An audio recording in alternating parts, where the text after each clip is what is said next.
Assalamualaikum warahmatullahi wabarakatuh. Salam sejahtera, Namo Buddhaya, Om Swastiastu, salam kebajikan. Nama saya Bahtiar Imani, CGP Angkatan 10 Kabupaten Wonogiri. Pada kesempatan ini akan menyampaikan dokumentasi diseminasi budaya positif di SD Negeri 2 Girimarto sebagai aksi nyata modul 1.4. Kegiatan ini saya laksanakan pada tanggal 6 Juni 2024 di SD Negeri 2 Girimarto. Peta kegiatan yang pertama adalah penyampaian konsep budaya positif dan umpan balik peserta diseminasi. Yang kedua, membagikan implementasi yang sudah dilakukan. Yang ketiga, respon murid. Yang keempat, refleksi CGP dan rencana perbaikan untuk implementasi ke depan. Pada penyampaian konsep budaya positif yang disampaikan adalah yang pertama, perubahan paradigma. Yang kedua, disiplin positif. Yang ketiga, motivasi perilaku manusia. Yang keempat, hukuman dan penghargaan. Yang kelima, keyakinan kelas. Yang keenam, kebutuhan dasar manusia. Yang ketujuh, posisi kontrol guru. Yang kedelapan, segitiga restitusi. Pada diseminasi ini juga dilakukan penyampaian membagikan implementasi yang sudah dilakukan oleh CGP.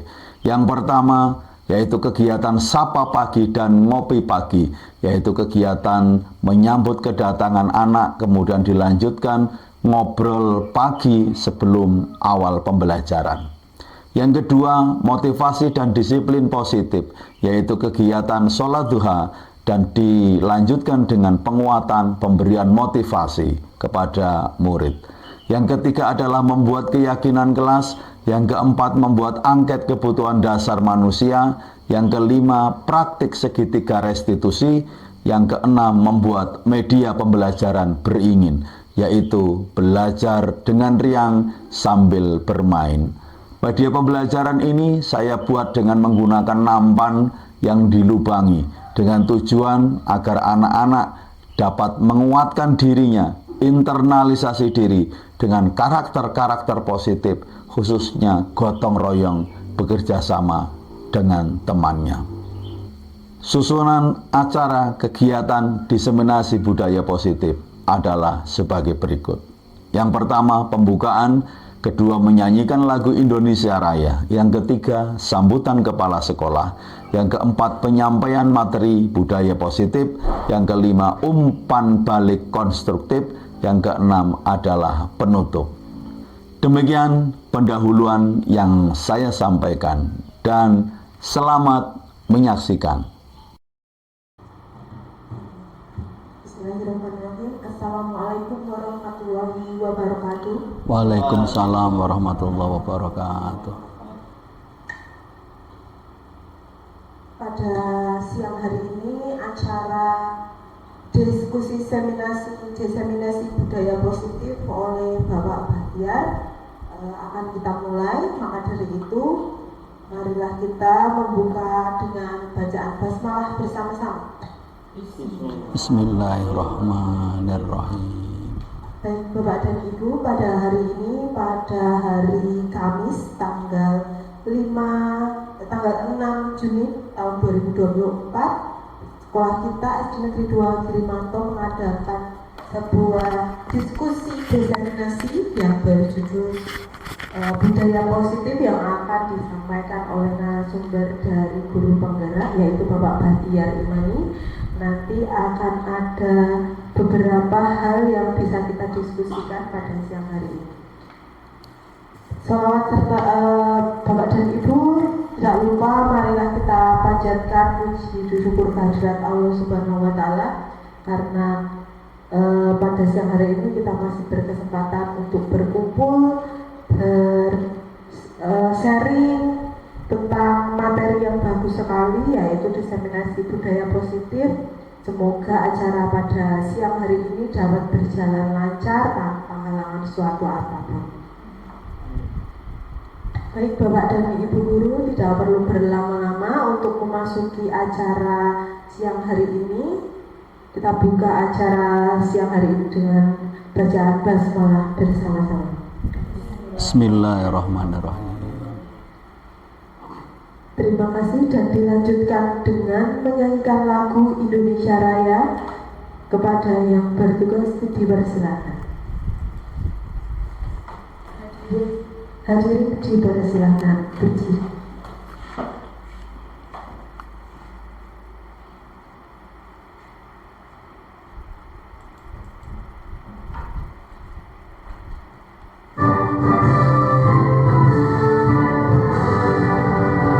Indonesia tanah airku, tanah tumpah darahku.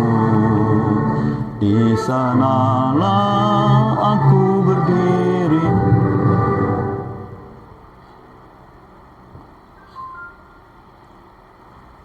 Terima kasih, hadirin dipersilakan duduk kembali.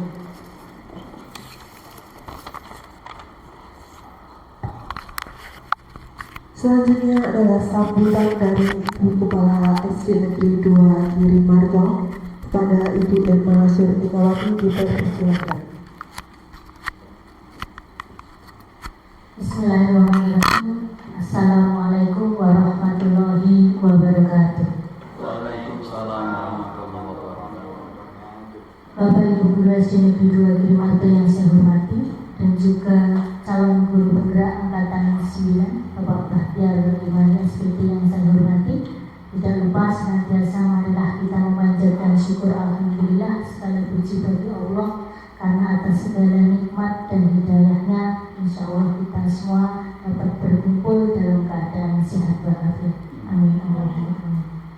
Yang pertama, saya mengucapkan terima kasih atas terlaksananya kegiatan diseminasi budaya positif yang pada saat ini narasumbernya adalah Bapak Bahtiar Imani selaku calon guru penggerak angkatan 9. Mudah-mudahan apa yang sudah disiapkan untuk kegiatan pada siang hari ini dapat berjalan lancar sampai dengan akhir acara.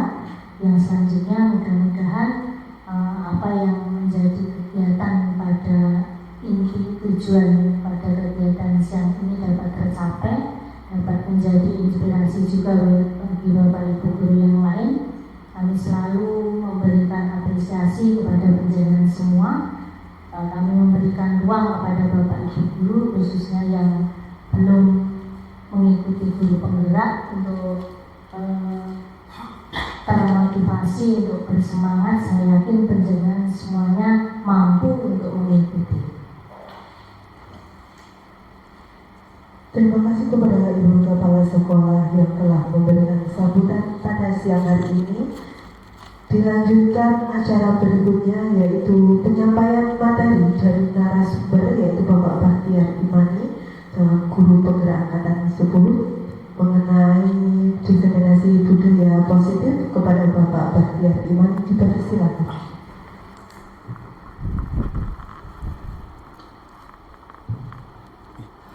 Assalamualaikum warahmatullahi wabarakatuh.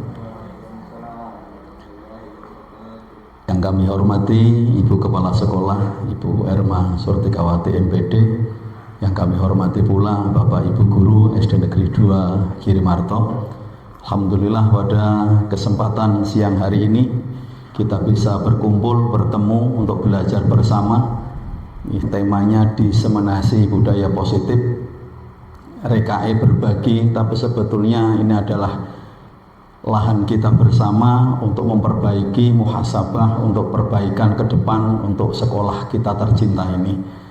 Izinkan mangke kula matur sak saged-saged kula untuk belajar bersama, minta arahan bimbingan dari beliau Ibu Kepala Sekolah. Mudah-mudahan kegiatan hari ini membawa manfaat serta berkah untuk kita semua. Puji syukur marilah kita panjatkan kepada Allah Subhanahu wa taala. Salawat serta salam tercurah kepada junjungan kita Nabi Agung Muhammad Sallallahu Alaihi Wasallam. Seperti yang tertulis di layar, yaitu diseminasi budaya positif di SD Negeri 2 Girimarto. Lanjut, susunan acara sudah kita laksanakan. Perkenalan Nama saya Bahtiar Imani, pun kenal sedaya nggih. Kemudian pengajar praktik saya Bu Nurul Istiqomah, kemudian fasilitator saya beliau Bapak Paryadi menika panjenenganipun tinggal kok sulap niku nggih.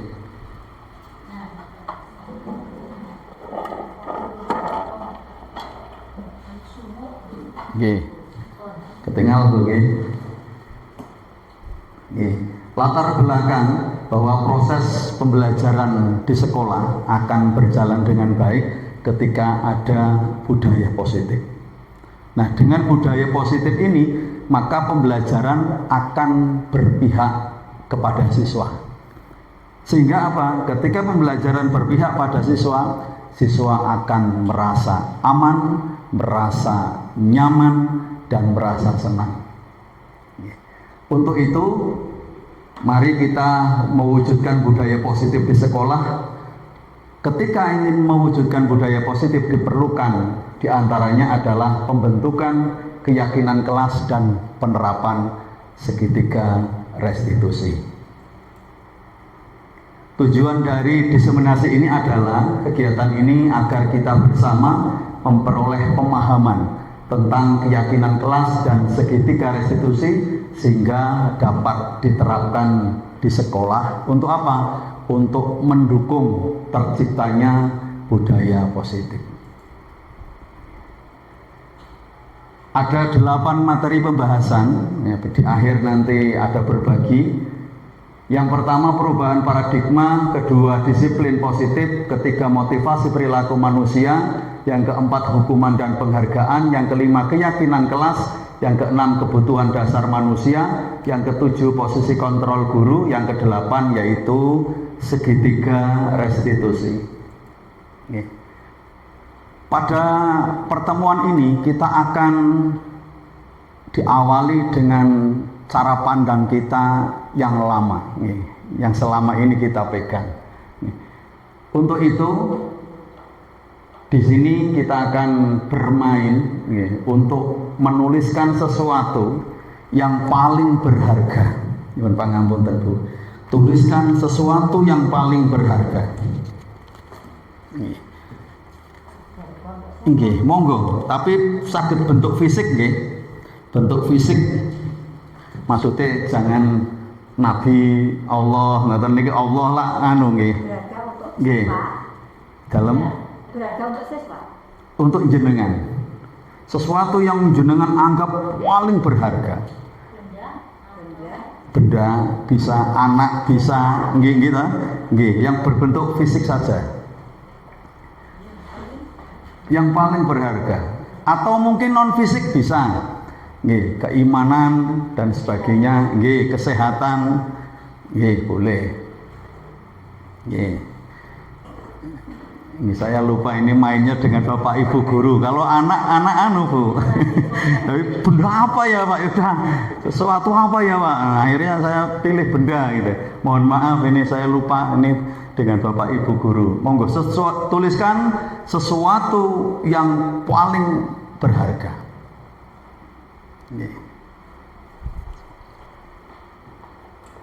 Di sini kita akan masuk materi pertama, yaitu perubahan paradigma. Sebelum masuk materi disiplin positif, kalau sudah lipat kertasnya dengan baik, kemudian genggam di dalam genggaman panjenengan. Agak kecil nggak apa-apa, dilipat.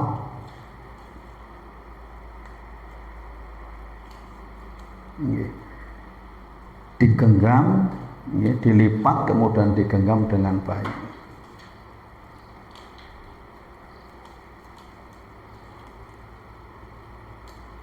Bismillah. Ini menggenggam sesuatu yang berharga, mungkin tulisannya uang atau tabungan. Pun dipegang. Nih, di dalam genggaman panjenengan ini adalah sesuatu yang sangat berharga. Sesuatu yang sangat berharga. Coba ini Bu Warni minta sesuatu yang digenggamannya Pak Lilik. diparing jenengan yang jenengan genggam nggih kula mawon. Nah, jenengan bilang ngoten.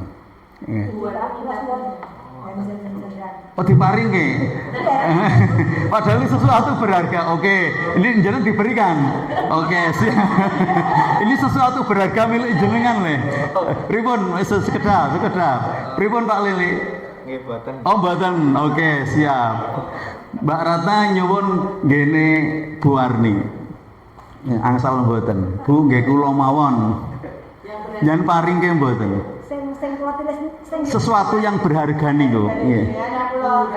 Bisa ini karena tidak mahal. Oh, tidak mahal. Oke. Alhamdulillah. Kemudian Bu Tati. Misalnya gini jenengan kula sesuatu yang jenengan miliki, misalkan nggih. Oh, berharga, betul. Pesan saya tidak. Oke, siap. Nggih. Nek Bu Ratna? Boleh. Boleh. Nggih. Yang jenengan tulis napa? Mau dibacakan? Nggih, monggo. Nggih, kersane ngertos. Sesuatu yang berharga niku napa, coba? Kesehatan, kebahagiaan, ketentraman. Kalau diminta orang lain boleh? Kesehatan jenengan. Kebahagiaan dan ketentraman. Boleh. Nggih. Kebahagiaan masalah enten sing nulis kula kan yang paling berharga istri. Nilai lah. Dijaluk boleh. Lagi istrine jangan dijaluk boleh. Ora itu. Ora sida. Kebahagiaan nek jenengan nulis napa? Kalau sing kula tulis niku paling bahagia di sekolah loh. Nggih. Mengajar, memberi pelajaran pada anak-anak, mendapat nilai yang bagus dan berbakti berbudi pekerti yang baik. Masya Allah luar biasa. Nggih. Oke, nggih. Biar nanti Diteruskan, nggih, betul. Agar anak-anak bisa berbudi pekerti baik dan mendapat nilai yang baik Nggih. juga. Bu Erma napa Bu? Yang saya tulis ya. Nggih. Ini penasaran. Suatu yang berharga. Yang saya tulis keluarga. Keluarga. Kalau diminta boleh? Enggak boleh. Oke. Bu Tati yang ditulis napa Bu? Kesehatan dan keluarga. Nggih, kesehatan dan keluarga. Bu Kiki? Kesehatan, keluarga, dan waktu yang tidak bisa diulang. Wah, Masya Allah. Wah, ini jero ini. Pak Lili napa Pak? Istri. Orang tua dan istri. Oh, tepat. Tepuk tangan untuk kita semua. Oh, luar biasa. Nggih. Maka ketika kita memiliki sesuatu yang berharga, katakanlah tadi, misalkan seperti yang Pak Lili tulis tadi, istri. Diminta siapapun pasti kita lindungi, kita genggam erat-erat. Sesuatu yang berharga ini pasti akan kita pertahankan ketika diminta orang lain. Ketika itu nilainya betul-betul memang sangat kita hargai. Ngaten. Nggih, lanjut nggih, saged dipun pahami nggih. Oke, lanjut. Kesimpulan dalam kegiatan ini siapakah yang memegang kendali? Kulo ketika saya meminta membuka, sayakah yang pegang kendali ataukah jenengan? Diri sendiri. Kita ya, diri sendiri. Oke. Maka yang memegang kontrol tadi permainan buka tangan tadi adalah diri kita sendiri. Nah, begitulah. Maka ketika kita akan melakukan sesuatu, maka diri kitalah yang menentukan, bukan orang lain. Walaupun orang lain ini menyuruh ini itu, kalau diri kita tidak tergerak, maka tidak akan bisa. Nah, disinilah yang menarik yang akan kita bahas dengan pembukaan seperti itu. Bisa dipahami nggih? Lanjut. Nggih. Dr. William Glasser dalam teori kontrol tadi yang disebutkan kemudian berkembang choice teori pilihan yang milih saya membuka atau menutup itu saya. Kemudian meluruskan beberapa miskonsepsi tentang makna kontrol. Yang pertama, guru mengontrol murid. Selama itu kita itu menganggap kita itu bisa mengontrol murid. Murid kita giniin bisa. Ternyata itu salah. Betul? kita perintah ini itu apa ya selalu ditaati murid. Tidak, ini menjadi menarik. Kemudian yang kedua, semua penguatan positif efektif dan bermanfaat. Tidak semua penguatan positif itu efektif. Orang yang kita puji terus tidak selalu efektif, bisa jadi malah menjadikan dia sombong. Betul? Kemudian yang ketiga, kritik dan membuat orang merasa bersalah dapat menguatkan karakter.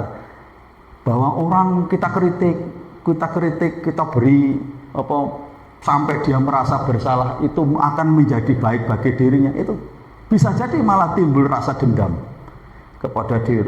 Kritik lain yang bu guru di seperti ini.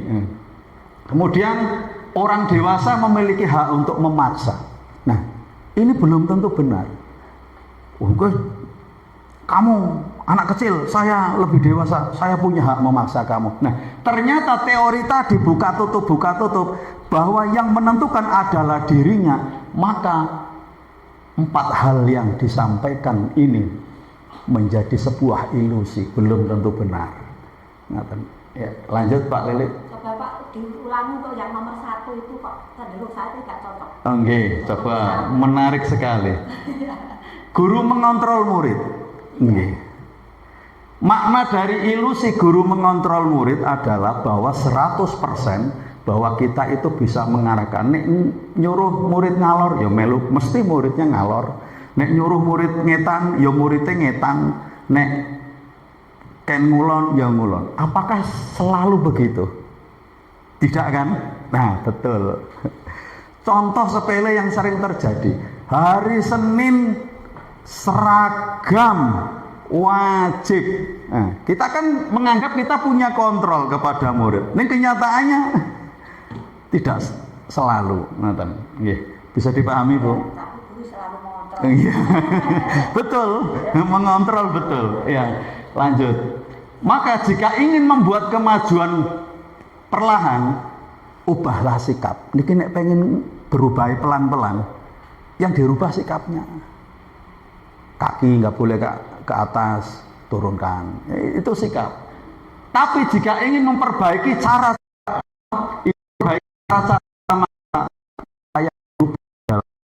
berpikirnya. Cara berpikirnya. Nah ini pancingan awal, pasti menarik ini. Menarik nih. Ubahlah cara kita melihat dunia, ubahlah cara kita berpikir tentang manusia, ubahlah cara berpikir kita, skema pemahaman dan penjelasan aspek-aspek tertentu tentang kenyataan. Di sini kita akan rubah. Selama ini kita menganggap kita itu bisa ngontrol murid. Selama ini tuh kita orang dewasa, dia anak kecil, pasti kita punya kuasa. Nah, kita lanjut materi selanjutnya, pasti ini sangat menarik sekali, Bu. Nah, teori ini dulu kita belajar tentang stimulus dan respon. Kita beri reaksi, maka akan ada aksi. Aksi ada reaksi, aksi ada reaksi. Maka di sini ada teori kontrol tentang dunia. Apa? Bahwa hanya diri kita lah yang bisa mengontrol diri kita, bukan orang lain. Mbok wong liya ki lek ngakon kaya ngopo ping 1000, tapi kalau diri kita tidak ada keinginan untuk merubah diri, maka tidak akan bisa. Ya, lanjut Pak Lilik. Nah, kita masuk paradigma, sudah mulai main ini. Menarik ini. Ini kan lain daripada yang lain. Maka saya pernah matur kepada Pak Fasil, materi ini materi bagus. Enggane tidak hanya guru penggerak saja, tapi semua guru mendapatkan materi ini, alangkah baiknya. Gitu. Kemudian disiplin positif. Diana Gosen menyatakan bahwa kata disiplin berasal dari bahasa Latin disciplina yang berarti belajar. Kata disiplin berasal dari akar kata yang sama, yaitu murid atau pengikut. Dia juga mengatakan disiplin berkonotasi dengan disiplin diri. Nah, ada kaitan diri. Disiplin dapat membuat seorang menggali semua potensinya untuk mencapai tujuan sesuatu yang dihargai dan bermakna. Nah, ini kalimat dihargai dan bermakna. Nih, lanjut Pak. Nah, kalau tadi Diana Gosen, sekarang Ki Hajar Dewantoro menyatakan bahwa siswa yang merdeka, maka syarat utamanya mempunyai disiplin yang kuat. Yaitu apa? Disiplin diri yang berasal dari motivasi dari dalam, dari dirinya, atau motivasi internal. Jika tidak mempunyai motivasi internal, maka diperlukan motivasi eksternal dari orang lain untuk mendisiplinkan dirinya. Butuh bantuan orang lain untuk mendisiplinkan dirinya. Definisi kata merdeka menurut Ki Hajar, mardika iku jarwanya nora mung lepasing pangreh nging uga kuat kuwasa amandiri priyangga. Nah, kuwasa amandiri priyangga. Ini digaris bawahi. Napa? Merdeka itu artinya tidak hanya terlepas dari perintah, enggak ada yang merintah, tetapi juga cakap buat memerintah diri sendiri. Jadi kita itu memerintah diri kita sendiri. Lanjut Pak. Nah, tujuan disiplin positif adalah menanamkan motivasi kepada semua siswa kita agar mereka menjadi orang yang mereka inginkan dan menghargai diri sendiri dengan nilai-nilai. Ini garis bawah, nilai-nilai yang mereka percaya. Motivasi ini berasal dari diri siswa atau internal sehingga akan berdampak jangka panjang dan tidak akan terpengaruh dengan adanya hukuman atau hadiah. Ketika dia mempercayai sesuatu, dikasih hukuman atau dikasih hadiah, itu bukan menjadi prioritas. Ya. Nah, ini menarik. Kita masuk materi yang ketiga, motivasi perilaku manusia. Terdapat 3 motivasi perilaku manusia menurut Diana Gosen. Jadi kita itu atau murid-murid kita itu melakukan sesuatu, ini didasari oleh 3 hal ini. Yang pertama, untuk menghindari ketidaknyamanan atau hukuman. Ada anak mengerjakan PR dan ada anak tidak mengerjakan PR. Bisa jadi jawabannya sama, saya takut dihukum. Ada yang seperti itu Mbak Tentu. Ada anak pakai seragam, ada anak tidak pakai seragam. Jawabannya niku, saya takut dihukum. Karena takut dihukum, dia kemudian lengkap seragamnya. Nah, ini berarti perilaku termotivasi oleh yang pertama, karena takut dihukum. Yang kedua, untuk mendapatkan imbalan atau penghargaan dari orang lain atau hadiah. Saya belajar rajin, ngarep-ngarep ranking siji, bar ranking entuk hadiah. Nah, ini yang kedua. Mungkin dia belajar juga karena hal yang pertama, takut dimarahi ibunya, takut dihukum orang tuanya. Sehingga apa? Dia belajar rajin karena faktor yang pertama. Nah, yang ketiga, untuk menjadi orang yang mereka inginkan dan menghargai diri sendiri dengan nilai-nilai yang mereka percaya. Saya belajar bukan karena orang tua, bukan karena takut hukuman, bukan karena hadiah, tapi saya belajar karena saya butuh belajar untuk kebaikan diri saya sebagai wujud ini.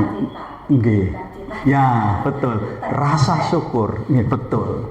Ya, lanjut. Nah, kita masuk ke selanjutnya yaitu tentang keyakinan kelas. Tadi kita belajar tentang hukuman, tadi tentang penghargaan, tentang bagaimana adanya suatu aturan, maka supaya itu bisa ditaati dengan baik, maka perlu adanya yang namanya keyakinan kelas. Nah, sebelumnya Pak, nah ini apa perbedaannya peraturan kelas dan keyakinan kelas? Orang waktu zamannya COVID pakai masker, itu peraturan nopo keyakinan tuh? Menurut saya keyakinan. Nggih, keyakinan. Ada yang karena peraturan, tapi lebih ke peraturan. Nggih, nggih. Nggih, soro dibolehkan, tidak ada aturan itu, pasti tidak nggih, gitu, karena adanya aturan. Nggih. Nah, bedanya apa peraturan dan keyakinan? Peraturan itu kita tidak dilibatkan. Pakai helm, kita nggak diajak musyawarah pemerintah, ya tahu-tahu jalan pakai helm gitu. Nah, ini peraturan itu kita tidak dilibatkan. Nah, kalau keyakinan kelas kita dilibatkan dalam pembentukannya. Nah, ini awalan. Enggak, Pak Lili. Pengertian keyakinan kelas. Keyakinan kelas merupakan nilai-nilai kebaikan atau prinsip-prinsip yang disepakati secara universal. Jadi ada nilai-nilai kayak tadi. Anak berangkat sekolah pakai seragam, nilai apa? Bukan karena takut hukuman, tapi karena dia tanggung jawab. Nilai tanggung jawabnya itu yang luar biasa di garis bawah ini. Nah, yang disepakati secara universal. Orang akan lebih semangat atau tergerak untuk melaksanakan keyakinannya daripada hanya mengikuti aturan. Ya, lanjut. Nah, pembentukan keyakinan kelas. Keyakinan kelas bersifat lebih abstrak dari peraturan. Nah, kalau peraturan tadi memakai helm dan sebagainya. Tapi kalau keyakinan tadi tanggung jawab, kejujuran, menghargai, menghormati teman dan sebagainya. Keyakinan kelas berupa pernyataan-pernyataan universal. Selanjutnya keyakinan kelas selalu dibuat dalam bentuk positif. Kalimatnya kalimat positif. Jangan bohong. Ini kalimat negatif karena menggunakan kata jangan. Tapi jujur. Nah, ini kalimat positif. Keyakinan kelas harusnya dibuat tidak terlalu banyak sehingga mudah diingat dan dipahami oleh semua anggota kelas. Jadi ketika saya tanya kepada Pak Fasil, waktu Pak instruktur itu diskusi, sekitar 3-7 keyakinan kelas sudah bagus. 3-7, nggak usah banyak-banyak gitu. Kemudian keyakinan kelas hendaknya sesuatu yang dapat bisa diterapkan di sekolah itu. Kemudian selanjutnya semua anggota kelas hendaknya ikut berkontribusi dalam pembuatan. Dari diajak murid dan guru membuat suatu keyakinan atau nilai-nilai universal yang disepakati bersama. Kemudian semua anggota kelas bersedia meninjau kembali keyakinan kelas dari waktu ke waktu. Ada tinjau ulang. Mana yang perlu ditambahi atau dikurangi begitu. Lanjut. Ya. Langkah-langkah pembentukan keyakinan kelas. Langkah-langkah pembentukan keyakinan kelas yang pertama, memberikan kesempatan kepada semua siswa untuk berpendapat tentang peraturan yang perlu disepakati. Biasanya bertanya, coba kamu ingin kelas impian yang bagaimana? Ya, nanti dia cerita, saya ingin teman-temannya itu saling menghargai, tidak ada yang membuli, oke. Tidak ada yang pilih-pilih teman, oke. Nah, nanti kita tulis. Kemudian tadi kelas impian, yang kedua kamu ingin jadi siswa yang bagaimana? Siswa ideal yang bagaimana? Nah, setelah itu, yang kedua mencatat masukan-masukan siswa di papan tulis atau di kertas besar, dicatat semua. Ya. Kemudian yang ketiga menyusun keyakinan kelas sesuai prosedur pembentukan keyakinan kelas, ubahlah kalimat negatif menjadi positif. Nah, di contoh ini jangan berlari di kelas, ini kelas 1. Nah, jangan berlari di kelas menjadi berjalanlah di kelas. Kemudian yang keempat, meninjau kembali daftar pendapat yang dicatat. Setelah ini tadi pendapat-pendapat dicatat, kemudian diambil nilai-nilainya. Misalkan tadi tidak menghina atau membuli teman, kita tulis gini, saling menyayangi, saling menghormati, saling menghargai. Nah, nilainya begitu. Contoh berjalan di kelas, mendengarkan guru dan datang tepat waktu bisa disarikan menjadi satu keyakinan, yaitu saling menghormati. Dan lanjut. Kemudian yang kelima, meninjau ulang keyakinan kelas secara bersama-sama. Hendaklah keyakinan kelas tidak terlalu banyak agar mudah untuk diingat, yaitu 3-7 keyakinan atau prinsip. Setelah keyakinan kelas selesai dibuat, maka semua anggota kelas dapat meninjau ulang dan menyetujuinya dengan menandatanganinya. Guru dan siswa nanti tanda tangan bersama. Kemudian yang ketujuh adalah sosialisasi, ya, ditempel di dinding kelas agar mudah untuk dilihat.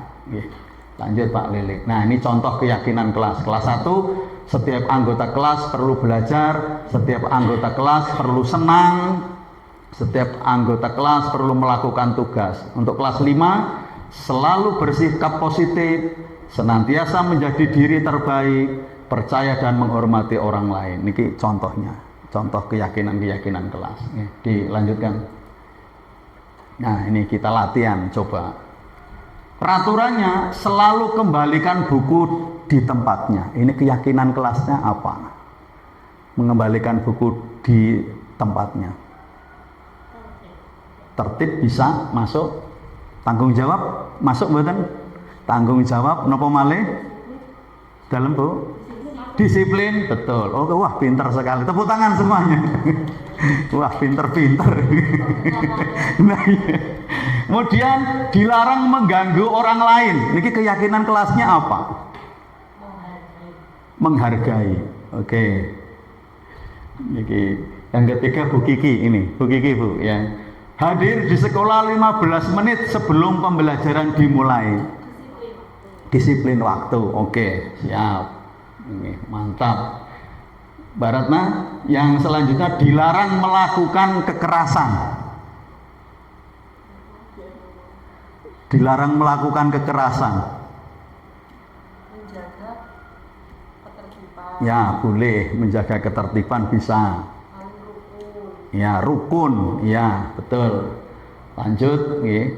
Kemudian dilarang menggunakan narkoba, bergantian atau menunggu giliran, gunakan masker, jangan berlari di kelas atau di koridor. Ini contohnya. Jadi dari usulan-usulan anak seperti itu, kemudian kita ambil nilai-nilai universal untuk dituliskan. Lanjut Pak. Perhatikan, dalam penerapan keyakinan kelas, jika terjadi pelanggaran tentu akan ada sanksi. Jadi ketika anak melanggar itu tentu ada sanksi atau hukuman atau restitusi. Hukuman merupakan identitas gagal. Jadi ketika kesepakatan awal kemudian kok melanggar, ini sama saja identitasnya gagal. Disiplin merupakan identitas yang berhasil. Dia menjadi orang yang berhasil mengambil nilai-nilai itu dengan baik. Nah, lebih jelas dapat membaca berikut ini. Oke, lanjut nih. Hukuman dan penghargaan. Hukuman atau konsekuensi. Hukuman bersifat tiba-tiba. Jadi hukuman itu tidak ada tulisannya, tidak tertulis. Bahkan tidak ada undang-undangnya. Bocah datang, anak murid datang. Bahkan kadang-kala cara memberikan hukuman pun beda. Pengucapan guru, cara bicara, geraknya guru niku beda. Itu hukuman. Kemudian hukuman hanya bersifat satu arah dari guru yang memberikan dan siswa hanya menerima. Hukuman bisa berupa fisik dan verbal atau kata-kata. Sedangkan disiplin dalam bentuk sanksi atau konsekuensi sudah terencana, sudah disepakati sebelumnya. Ini bedanya. Sanksi dibuat oleh guru dan siswa sudah mengetahui sanksi konsekuensi yang akan diterima. Nah, ini berefek juga, tapi dalam jangka pendek. Kalau tadi hukuman itu jangka panjang efeknya, dendam biasanya. Tapi kalau yang konsekuensi itu jangka pendek. Yuk, lanjut. Nah, ini contoh. Hukuman sesuatu yang menyakitkan, sanksi sesuatu yang harus terjadi. Hukuman membuat anak sakit fisik maupun hati, sanksi membuat anak merasa tidak nyaman jangka pendek. Kalau hukuman jangka panjang, hukuman anak membenci kedisiplinan, sanksi anak menghargai kedisiplinan. Hukuman itu dengan paksaan, kalau sanksi dengan stimulus tanggapan. Nah, ini. Kemudian dengan hukuman anak belajar untuk menyembunyikan kesalahan. Sedangkan sanksi anak belajar untuk mematuhi peraturan. Ini bedanya itu. Nggak, lanjut Pak Lili. Nah, tindakan guru. Nah, dari teori tadi tentang hukuman dan sanksi, nah, ada hukuman, ada sanksi. Ini contoh. Kalimat ini termasuk hukuman ataukah konsekuensi atau sanksi. Mencatat 100 kali di dalam buku kalimat, saya tidak akan terlambat lagi karena terlambat sekolah. Ini hukuman ataukah konsekuensi? Hukuman 100. Nah, pinter iki. Guru penggerak kabeh, Bu. Nggih. Lari mengelilingi lapangan basket 2 kali karena terlambat hadir di sekolah. Kalau saya guru olahraga, maka yang namanya pemanasan itu sangat penting. Karena dia tidak mengikuti pemanasan, maka sebagai gantinya saya suruh lari mengelilingi lapangan. Kalau itu masuk hukuman apa konsekuensi? Kita tinjau dari hal lain. Konsekuensi atau hukumannya, cara pandangnya seperti itu. Konsekuensi, oke, siap. Kemudian murid diminta untuk push up 15 kali karena tidak menggunakan masker. Hukuman. Menggantikan kertas tugas teman yang telah dicoret-coret. Konsekuensi. Ya. Gawe salah, kertasnya rusak, kon golek gantine. Ini konsekuensi. Membersihkan tumpahan air di meja tulis karena tersenggol saat belajar. Dia menumpahkan, dia juga suruh membersihkan. Konsekuensi nggih. Kemudian membersihkan coretan yang dibuatnya di meja. Meja dicoret-coret, dia suruh membersihkan. Ini hukuman apa konsekuensi, Bu? Konsekuensi. Lari mengelilingi lapangan basket 2 kali karena terlambat 10 menit untuk pelajaran PJOK.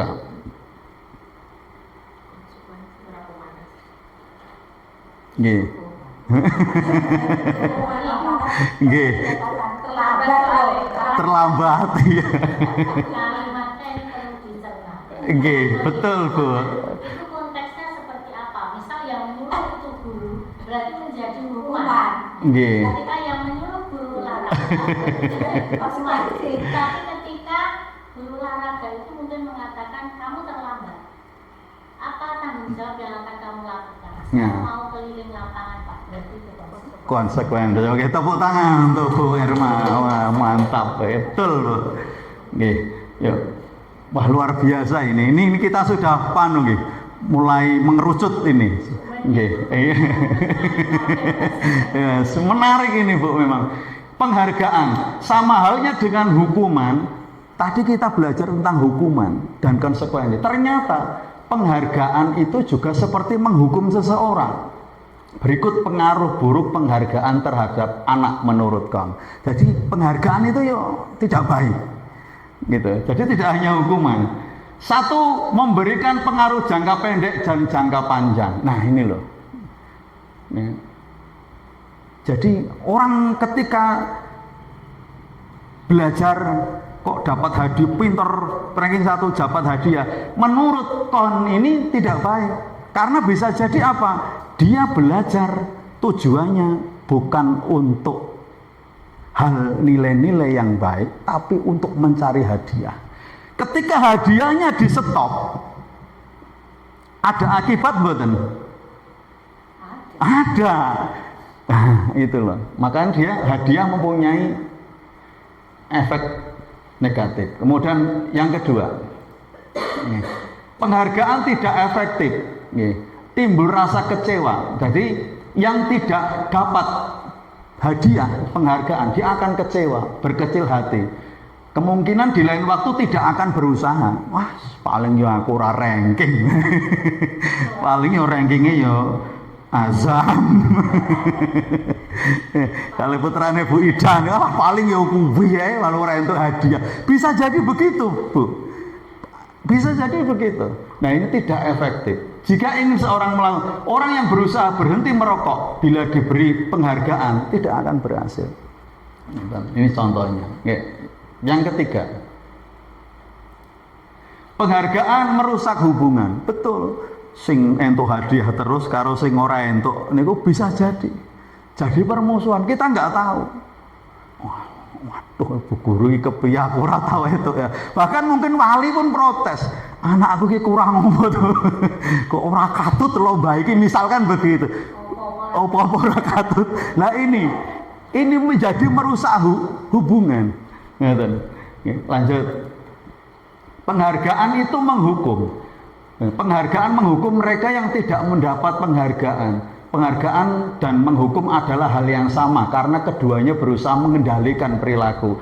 Pada dasarnya setiap orang tidak suka dikendalikan dalam jangka waktu yang lama. Jadi penghargaan itu yang menghukum. Jika penghargaan sangat diharapkan tapi kita tidak mendapatkannya, maka akan merasa dihukum. Mau pun ambisi pengen ento hadiah, ternyata tidak dapat, itu menjadi tekanan bagi anak. Aduh, aku kok kalah. Nah, misalkan kedatangan siswa baru, dilala siswa baru ini pinter, berusaha akhirnya nggak bisa ranking 1. Nggih betul, Azam itu sudah bilang sama saya, Bu. Udah bilang sama, aduh Pak Bro, sinau ojo peting. Betul. Nah, kita masuk materi selanjutnya untuk memahami lebih jauh. Kalau tadi ada teori hukuman dan penghargaan, kita masuk lebih jauh. Dan ini semakin dalam, Bu. Kebutuhan dasar manusia, semua yang dilakukan setiap manusia tentu mempunyai tujuan, yaitu untuk mendapatkan apa yang diinginkan. Ada 5 kebutuhan dasar. Yang pertama, kebutuhan bertahan hidup. Yang kedua, kebutuhan cinta dan kasih sayang. Yang ketiga, kebutuhan penguasaan atau pengakuan atas kemampuan. Yang keempat, kebutuhan kebebasan. Yang kelima, kebutuhan kesenangan. Nah, dalam sekolah misalkan begini. Ada orang yang biasanya itu anak yang biasanya merokok. Kalau nggak ngerokok, niku sudah nggak betah. Maka ketika dia itu melakukan perbuatan itu, ada anak nakal misalkan, maka pasti ada kebutuhan dia yang bermasalah. Contohnya merokok tadi, maka bisa jadi kebutuhan apa Bu niku menurut jenengan nih anak itu kok kebebasan. Bisa jadi kebebasan, bisa jadi juga dia sudah seperti kecanduan sehingga sudah masuk ke kebutuhan bertahan hidup. Maka ketika sudah kategori bertahan hidup, dia akan menghalalkan segala cara untuk melakukan itu agar bisa tercapai. Ada anak nggak pernah disangoni, orang tua tidak pernah kasih sangu, bisa jadi untuk bertahan hidup dia ngambil uangnya temennya. Gitu. Bisa jadi ini pernah terjadi. Seorang anak itu pulang-pulang menangis. Kelas 1 ini bukan Bu Tati ini. Mama, kenapa? Tadi aku di kelas itu didiamkan saja sama Bu Guru, padahal aku kan habis potong rambut. Bagus tuh kayak gini kok Bu Guru kok nggak bilang apa-apa toh, Ma. Nih. Iya. Gini. Lah kalau gini apa? Kebutuhan apa dia? Cintakan, kasih sayang. Itulah. Maka ketika siswa kita terjadi sesuatu, bisa jadi ada kebutuhan dia yang belum tercukupi, terpenuhi. Bisa dipahami nggih? Wah, menarik sekali. Nggih. Nah, selanjutnya, setelah tadi memahami tentang 5 kebutuhan dasar, maka kita belajar lebih jauh tentang posisi kontrol guru. Menurut Diane Gerson, terdapat 5 posisi kontrol seorang guru terhadap siswanya, yaitu ada guru yang sebagai penghukum, ada guru yang membuat orang merasa bersalah, ada guru yang kadang-kala memposisikan sebagai teman, ada guru yang memposisikan sebagai monitor atau pemantau, ada guru yang memposisikan sebagai manajer. Nah, kita gali lebih jauh ini. Sebagai penghukum, seorang penghukum dapat menggunakan hukuman fisik dan verbal. Guru yang menjalankan posisi penghukuman akan berkata, patuhi aturan saya, atau awas nanti, kamu itu sudah melanggar. Kamu salah ini, genah-genah orang nganggo seragam salah. Ayo, kono bersihke olah. Nah, ini hukuman, dikasih hukuman. Dari sendiri. Jadi ketika anak melanggar dikasih hukuman. Bahkan kadangkala hukumannya sangat memberatkan. Ya, lanjut yang kedua, membuat orang merasa bersalah. Pada posisi ini guru akan bersuara lebih lembut. Nek tadi lebih keras, ini lebih lembut. Menggunakan keheningan yang membuat siswa merasa tidak nyaman, bersalah atau rendah hati. Ya, kalimatnya, contohnya, Bapak sangat kecewa terhadap kamu. Berapa kali ibu harus memberitahu kamu bahwa ini itu salah, yang kamu lakukan itu tidak sesuai dengan aturan. Dipepetke supaya anak merasa bersalah. Lanjut, teman. Dalam posisi ini guru tidak akan menyakiti murid, tetapi selalu berusaha mengontrol siswa melalui persuasi. Posisi ini dapat berdampak positif dan negatif. Positif berupa hubungan yang baik antara guru yang siswa dengan siswa. Jadi lanjut Pak Lilik. Nah, kalimatnya ini, contoh kata-katanya. Ayo, bantulah demi ibu. Ojo rame. Kok ora mesakne aku kok nek rame. Aku Pak Guru seneni ibu kepala sekolah. Jadi menempatkan hubungan yang lebih dekat. Ayo, yang rajin. Nah, ini. Misalkan begitu, hubungannya lebih dekat. Ayo, ingat, kamu ingat enggak selama ini ibu telah membantumu, gitu. Hal negatif pada posisi teman adalah bila guru tidak dapat membantu, maka siswa akan kecewa dan berkata, saya pikir bapak teman saya, dilalah biasanya cedak, ternyata ada kasus, misalkan kayak saya nih, ada kasus selama ini dekat dengan Ifat karena sering lomba rebana, misalkan ya, ada kasus, nah ternyata kok malah rame dengan orang tuanya. Bisa jadi seorang anak akan berkata, saya pikir bapak itu teman saya, misalkan begitu. Nah, murid menjadi tidak mau lagi berusaha. Nek niku mun ketaton seperti itu, maka murid sudah nggak mau usaha lagi. Sudah, ini Pak Guru sudah bukan teman saya, Bu Guru sudah bukan sahabat saya. Lanjut. Ini sebagai pemantau berdasarkan peraturan dan konsekuensi. Peraturannya apa? Nah, ini sebagai pemantau. Jadi anak itu ditunjukkan peraturan-peraturan. Apa yang telah kamu lakukan? Kamu tahu tidak kalau ini hari Senin? Nah, peraturannya apa? Nah, gitu. Lanjut. Yang kelima, manajer. Posisi guru berbuat bersama dengan murid, mengajak siswa mempertanggungjawabkan perilakunya. Nah, ini yang luar biasa di sini. Siswa menemukan solusi permasalahannya sendiri. Murid diajak menganalisis kebutuhan dirinya dan kebutuhan orang lain di sini. Jadi seorang guru yang punya kontrol sebagai manajer, dia mampu satu mencari solusi, yang kedua siswa diajak menganalisis kebutuhan diri dan kebutuhan orang lain. Lanjut Pak Lili. Ya. Kalimatnya akan seperti ini. Apa yang kita yakini? Keyakinan kelas tadi. Apa yang kamu yakini? Jika kamu meyakininya, apakah kamu bersedia memperbaikinya? Hal apa yang kamu impikan, yang ideal, kelas ideal apa yang kamu dambakan? Apa rencana kamu untuk memperbaikinya? Kalimat-kalimatnya seperti itu. Lanjut.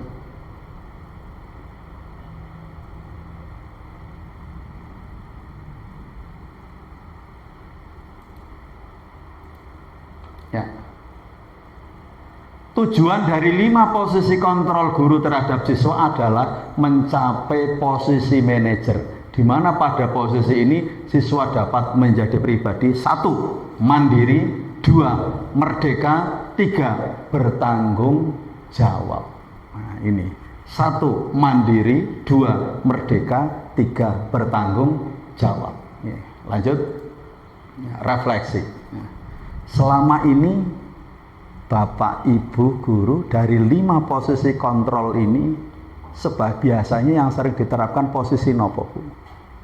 Bu Warni biasanya menerapkan posisi nopo? Sebagai penghukum, merasa bersalah, sebagai teman, pemantau, ataukah manajer?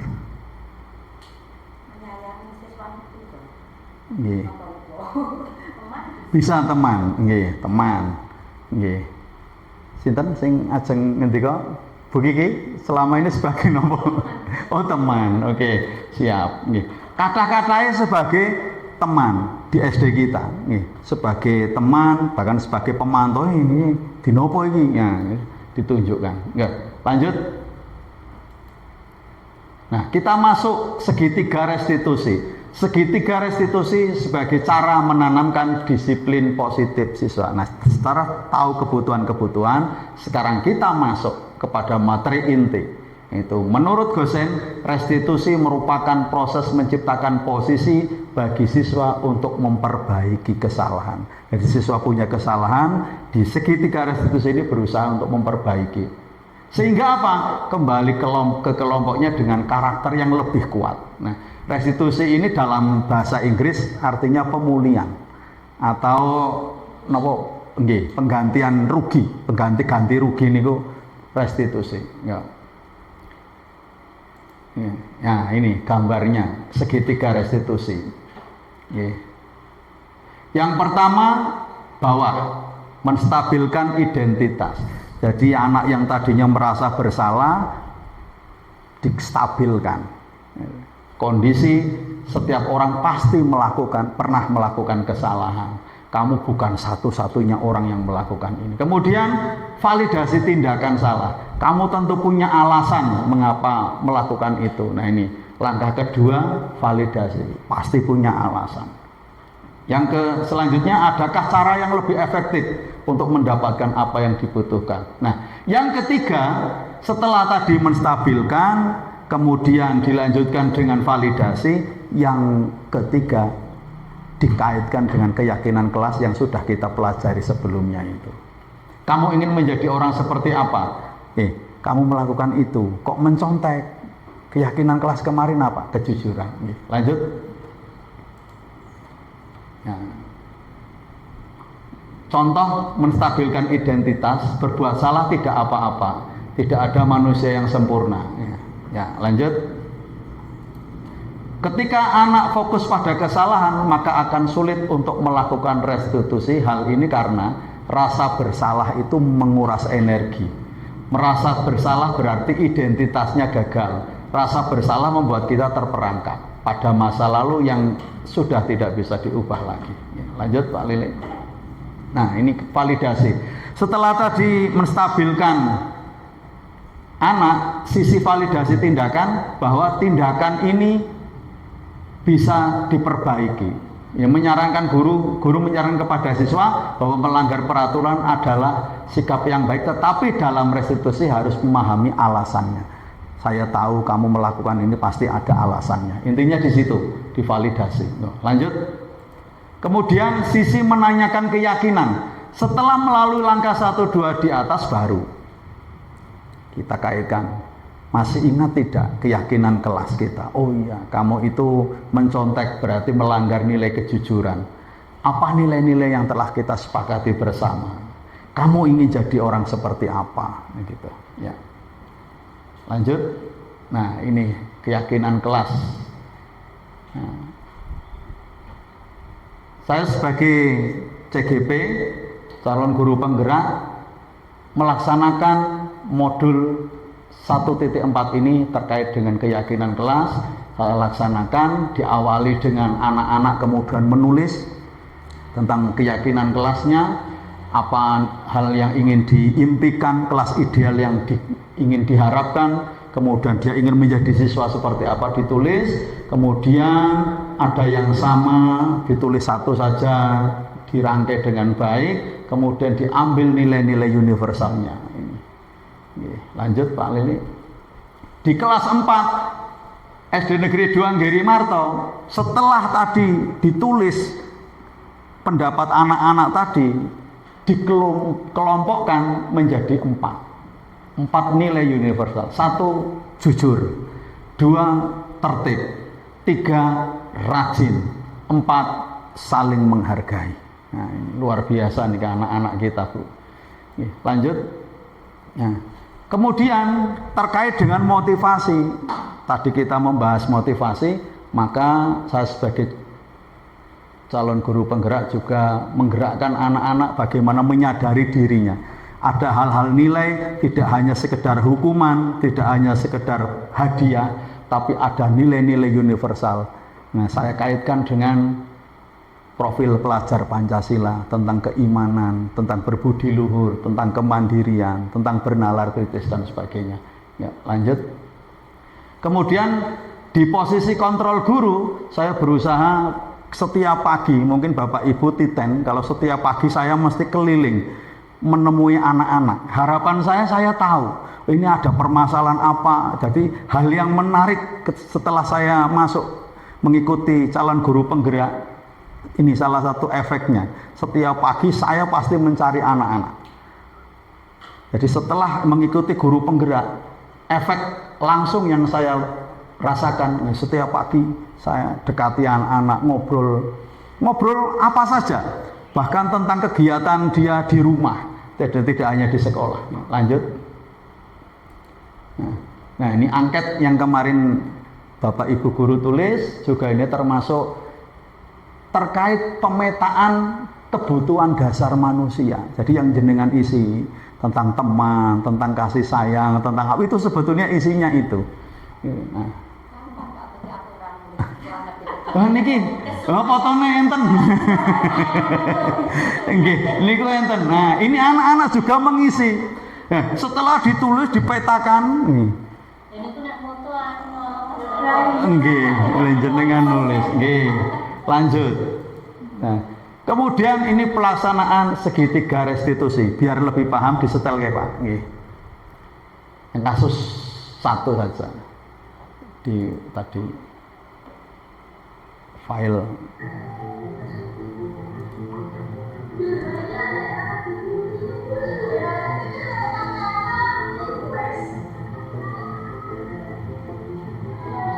Ini.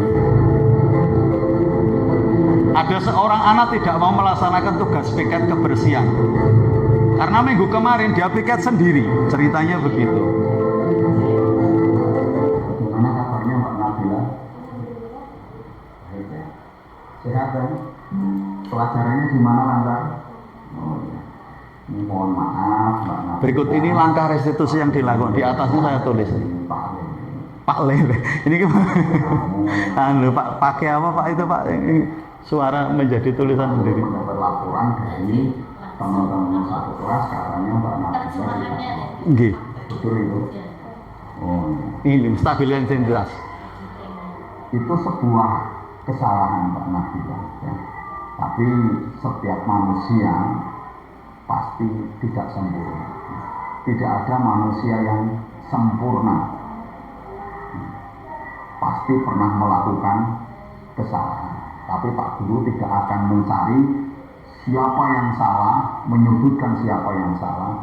Tapi Pak Guru kali ini akan mencari solusi dari permasalahan ini, jalan keluarnya. Apa sebenarnya yang terjadi? Ini Pak Guru tanya, kenapa Mbak Nabila itu nggak mau piket? Saya merasa tugas kita terlalu banyak Pak. Saya juga merasa tidak adil karena yang lain tidak membantu. Oh, yang lain nggak mau bantu, jadi kamu nyapu sendirian.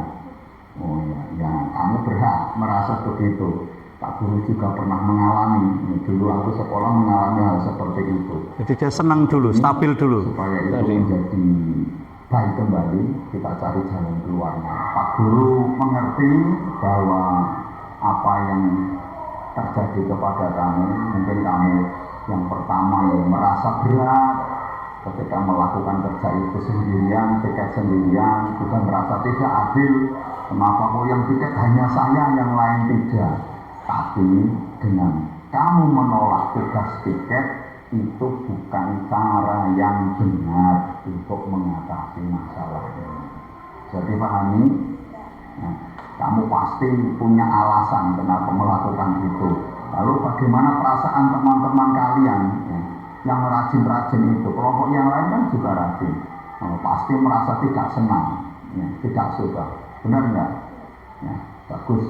Kalau kamu memahami itu, Pak Guru yakin kamu melakukan itu juga karena kamu ingin melindungi sesuatu. Yaitu apa? Yaitu tentang. Nah, tadi kalau gambarnya yang di tangan digenggam itu harus tegakkan. Nah, tapi kita harus cari cara. Bagaimana caranya supaya ini bisa lebih baik lagi. Nah, kemarin kita menanyakan keyakinan kelas.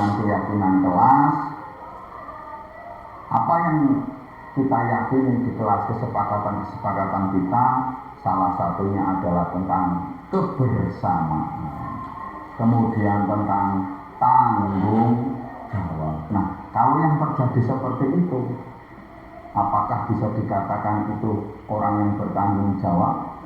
Tidak, itu sudah melanggar. Tentang kebersamaan, melanggar kebersamaan tidak. Nah, tidak baik. Nah, sekarang bayangan kelas idealnya, menurut Mbak Nabila, kamu ingin menjadi orang seperti apa? Apakah ingin menjadi orang yang bertanggung jawab dan bisa dipercaya? Nah, bagus. Nah, setelah ini dicarikan solusi. Guru salut. Kemudian apa yang bisa kamu lakukan untuk memperbaiki masalah ini dan menunjukkan bahwa kamu itu orang yang bertanggung jawab? Saya bisa meminta maaf kepada teman-teman saya dan diskusi tentang hikmat yang membantu kita. Oh ya, bagus. Bagus sekali.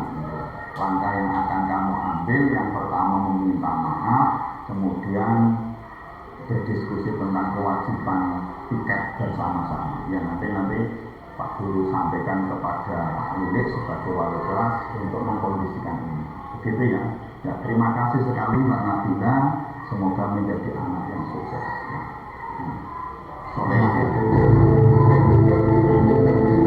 Ketiga restitusi, menstabilkan identitas, validasi tindakan yang salah, menanyakan keyakinan. Solusi terhadap masalah tersebut. Lanjut yang tadi Pak. Ini yang saya lakukan, kemudian yang selanjutnya adalah masuk di pembelajaran. Jadi di pembelajaran pun dengan materi disiplin positif ini saya berusaha mengaitkan nilai-nilai universal tentang kebersamaan dan sebagainya agar anak-anak terinternalisasi, memiliki nilai-nilai tersebut dengan baik. Masuk di video Pak, di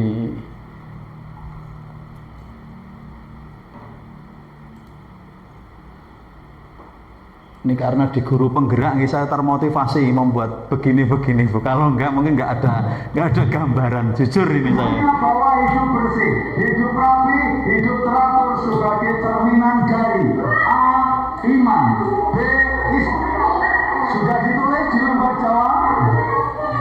Sekarang menuju ke beringin masing-masing. Beringin seperti itu. Ada nampan, mulai. Lubangnya itu membentuk beringin. Jadi di lubang ada 7 lubang seperti logonya itu, ada 7 lubang. Itu lubang itu perlu teliti untuk ada kesulitan menggelindingkan dulu.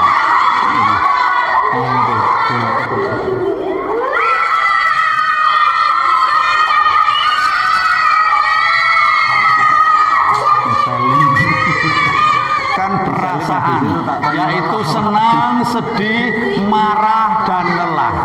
Ya.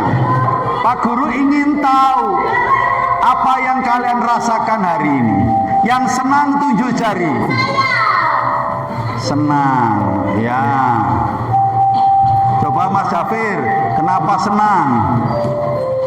Senangnya di mana? Mainan. Oh ya, bagus. Tepuk tangan untuk Mas Jafir. Mbak Lavanda senangnya bagaimana? Yang sedih 7 jari. Oh, kamu sedih? Sedih. Kenapa sedih?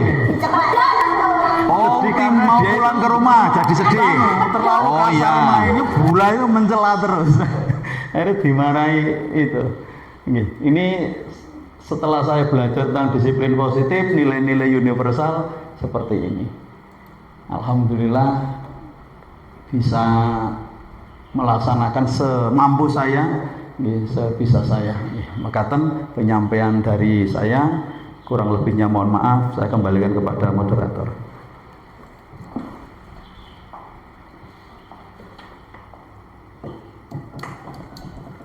Sibuk, cek dulu. Sangat menarik sekali ya Bapak Ibu tadi materi dari Pak Bahtiar. Karena materi yang sangat menarik, mari kita lanjutkan dengan umpan balik dari Bapak Ibu guru dan dari akan kita bahas bersama-sama nanti didampingi oleh Bapak narasumber. Dari Bapak dan Ibu guru, adakah sesuatu yang ingin ditanyakan atau ingin diulang lagi materi penjelasan yang sangat menarik dari Pak Bahtiar tadi, atau ada hal yang perlu kita diskusikan bersama-sama? Monggo. Monggo. Monggo Tati.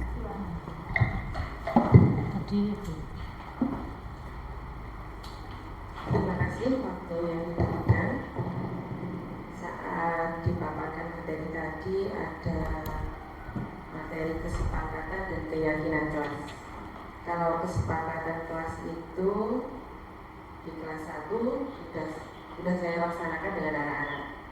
Tapi kalau keyakinan kelas baru ini tadi saya tahu, mohon dijelaskan lagi apa ada perbedaan antara kesepakatan dan keyakinan kelas. Terima kasih waktu yang diberikan. Terima kasih dari Ibu Hartati yang ingin didiskusikan bersama mengenai keyakinan kelas ya, terutama untuk di kelas 1. Pada Bapak narasumber, Bapak Bahtiar, dipersilakan. Terima kasih. Ini pertanyaannya bagus sekali. Memang selama ini yang kita tahu dan Bapak Ibu guru laksanakan itu biasanya kesepakatan kelas. Jadi kemudian kesepakatan kelas itu ditulis di satu lembaran, kemudian ditempel di dinding. Misalkan bahkan ada yang menggunakan kata-kata negatif. Tidak boleh rame, ya. Tidak boleh malas, gitu nih kok. Nah, bedanya apa dengan keyakinan kelas? Kalau kesepakatan kelas itu biasanya berupa hal-hal teknis. Biasanya berupa hal-hal teknis agar kelas itu menjadi kondusif, ya, menjadi sesuatu yang diinginkan. Sementara keyakinan kelas itu berupa nilai-nilai kebajikan, nilai-nilai universal, baik norma-norma dan sebagainya yang mendasari sesuatu itu dilaksanakan. Seperti yang saya sampaikan tadi, misalkan kalau kesepakatan kelas mungkin tulisannya akan tidak boleh mencontek, mungkin begitu kesepakatan kelas, atau tidak boleh membuli temannya, mungkin begitu. Maka ketika masuk di keyakinan kelas, maka kalimatnya akan diambil nilai-nilai universalnya. Ngaten, bisa dipahami nggih? Alhamdulillah, terima kasih Bu. Tepuk tangan untuk Bu Tati, ini luar biasa pertanyaannya. Sudah terjawab Ibu Hartati? Terima kasih penjelasan dari Bapak Bahtiar. Ada lagi dari Bapak Ibu guru yang lain mungkin?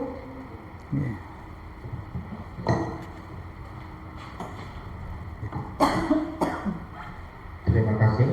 Izin bertanya Bapak, di kelas saya itu ada seorang siswa. Ternyata dia memiliki beberapa masalah dan saya sudah mencoba beberapa cara untuk memperbaiki permasalahan siswa tersebut. Tapi ternyata setelah beberapa cara yang saya lakukan itu belum berhasil untuk mengubah kebiasaan siswa tersebut. Apakah cara saya yang salah ataukah karena saya tidak menggunakan tadi seperti Bapak sampaikan apa segitiga restitusi tersebut? Mohon bantuannya atau solusinya. Terima kasih.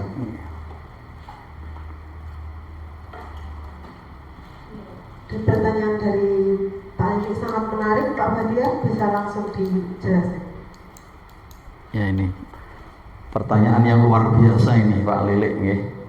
Jadi kita punya siswa, kemudian siswa itu punya kebiasaan-kebiasaan jelek, sudah berbagai cara dilakukan, kok yo kebiasaan jeleknya itu nggak hilang. Apakah ada hal yang salah atau perlu diperbaiki? Yang jelas, ketika siswa itu melakukan sesuatu yang kurang baik, sebetulnya itu mengekspresikan diri, Bapak Ibu. Jadi ketika siswa itu berbuat sesuatu yang kurang baik, sebetulnya dia itu ingin mengekspresikan diri terkait dengan kebutuhan dasarnya yang tidak tercukupi. Ini perlu dipahami. Nah, Maka ketika ada anak yang seperti Pak Lilik bilang tadi, ada anak kok kebiasaan jeleknya nggak hilang-hilang, yang pertama perlu dilakukan adalah pahami kebutuhan dasar apa yang dia itu kurang. Ini penting. Mungkin kebutuhan kasih sayang, jadi dia melakukan sesuatu supaya orang-orang itu menjadi sayang, menjadi perhatian. Bisa ya, begitu. Atau mungkin dia masuk di tadi ingin mempertahankan dirinya, dan sebagainya. Begitu. Jadi begitu Pak Lilik. Yang pertama, dalami kebutuhan dasar dia yang tidak tercukupi di bagian mana. Kemudian yang kedua, solusikan ini dengan segitiga restitusi. Gunakan ini dengan baik. Stabilkan, validasi, kemudian kaitkan dengan keyakinan kelas. 3 itu laksanakan dengan baik. Apakah bisa digabung dengan ilmu yang lain? Bisa. Itu dengan ilmu psikologi, dengan ilmu, kalau pakai ilmu ruqyah mungkin bisa tidak. Ilmuwan, nah terapis itu kandhane ora iso. Nah, maka ketika saya belajar tentang segitiga restitusi, ada hal yang ini bisa jadi dikembangkan, gabungkan dengan metode-metode yang lain. Misalkan kita pahami, bisa jadi kandhane angel seperti bisa jadi kesehatan mentalnya bermasalah Pak Lilik. Pola pikirnya bermasalah, cara intelijensinya itu ada yang anak intelijensi tinggi, ada yang kurang. Sehingga apa? Ketika dia pola pikirnya dikandani mungkin akan berbeda. Orang nyantol-nyantol, orang nyaut-nyaut dan sebagainya. Ngaten. Begitu Pak Lilik. Nggih, monggo. Baik Bapak dan Ibu Guru, telah kita lalui bersama ini tadi diseminasi budaya positif yang sangat menarik dari Pak Bahtiar. Semoga dapat bermanfaat bagi kami yang belum menjadi guru penggerak. Semoga kita dapat belajar bersama-sama sehingga dapat memperbaiki kualitas pembelajaran dan tentu saja untuk meningkatkan kenyamanan siswa serta mendapat menjadi guru yang lebih disukai dan menjadi guru yang lebih profesional lagi ketika berhadapan dengan anak-anak. Amin. Begitu, apabila tidak ada pertanyaan lagi, saya tutup untuk acara diskusi pada siang hari ini dengan bacaan hamdalah bersama-sama. Alhamdulillah. Amin. Kita akhiri pada siang hari ini diskusi diseminasi budaya positif. Cukup sekian. Saya tutup. Sekian. Wassalamualaikum warahmatullahi wabarakatuh. Waalaikumsalam warahmatullahi wabarakatuh. Pembelajarannya sangat menyenangkan. Kami berdiskusi sesuai LKPD yang kami terima. Kami kerja kelompok, kemudian menyampaikan hasil diskusi di depan kelas. Semangat! Bahwa Anda tadi sudah mengikuti pembelajarannya Pak Bahtiar. Ini ada 4 kartu menggambarkan suasana hati. Lelah, marah, sedih, senang. Apa yang Mbak Wanda rasakan? Tunjukkan ke Pak Guru. Senang. Tadi Mbak senang. Apa yang menyebabkan kamu senang? Seru. Bisa main bola sama teman. Temanmu bisa bekerja sama dengan kamu? Bisa. Oh bisa. Ya. Apa hal yang menarik dari pembelajaran tadi? Pembelajarannya beda tadi main. Ya. Menantang ya, menarik ya, sangat menarik.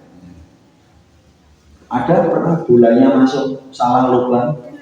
Oh. Kenapa kok bisa salah lubang? Soalnya itu Pak, tadi saya itu malah saya suruh itu malah ke atas. Keliru, instruksi nak ke bawah malah ke atas. Oke, siap. Ya. Apa pembelajaran yang menarik tadi?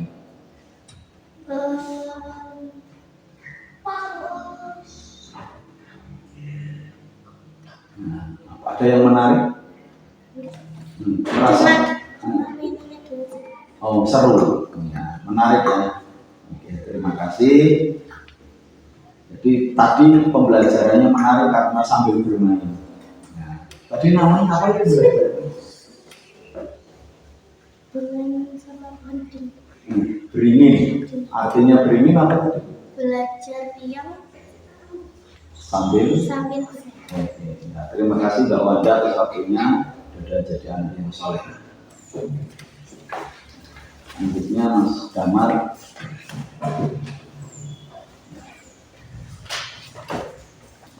Boleh Pak. Mas Damar, gimana kabarnya hari ini? Alhamdulillah. Ada 4 kartu menggambarkan suasana hari kamu hari ini. Coba pilih salah satu, tunjukkan ke Pak Guru. Oh, Mas Damar memilih senang. Kenapa kok merasa senang? Oh, sambil bermain. Belajar sambil bermain. Main apa ya tadi, Mas? Memasukkan bola ke lubang. Pernah salah lubang? Oh, bermain. Teman kamu bisa nggak diajak kerjasama? Nah, itulah hal-hal positif, kerjasama, tanggung jawab, saling menghormati, perlu ditingkatkan. Ya, oke. Apa hal menarik dari pembelajaran tadi? Mau bermainnya itu ya. Oke.